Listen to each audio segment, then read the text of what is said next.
कांदा बाजारभावात मागील दिवसांच्या तुलनेत सद्यस्थितीत समाधानकारक भाव मिळत असल्याचे चित्र पाहायला मिळत आहे। मात्र अपेक्षित अशा बाजारभावाची शेतकऱ्यांना प्रतीक्षा आहे। हळूहळू उन्हाळा कांदा देखील बाजारात येऊ लागलेला असून या कांद्याला चांगला भाव मिळेल अशी आशा शेतकरी करू लागलेले आहेत। आजच्या दर अहवालानुसार लासलगाव बाजार समिती सरासरी 1740 रुपयांचा बाजारभाव मिळालेला आहे। या आठवड्यातील बुधवारी देखील हाच भाव मिळाला होता।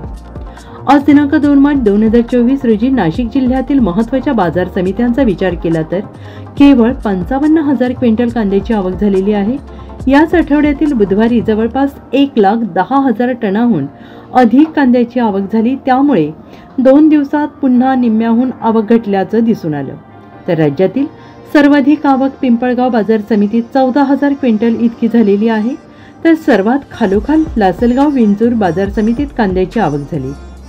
एकूण मागील 2 दिवसांच्या तुलनेत आज आवक घटल्याचं दिसून आलेलं आहे। तर आज लासलगाव बाजार समितीमध्ये लाल कांद्याला सरासरी 1740 रुपयांचा बाजारभाव मिळाला।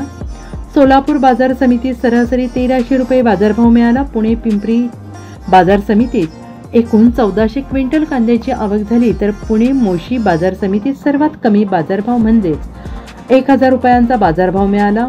आज सर्वाधिक बाजारभाव कराड बाजार समितीत हलवा कांद्याला 2000 रुपयांचा बाजारभाव मिळाला। विशेष म्हणजे आज हलवा कांद्यासह उन्हाळी कांद्याची आवक पाहायला मिळाली। रामटेक बाजार समितीत उन्हाळ कांद्याची 5 क्विंटल आवक झाली। या ठिकाणी कमीत कमी 1800 तर सरासरी 1900 रुपयांचा बाजारभाव मिळाला।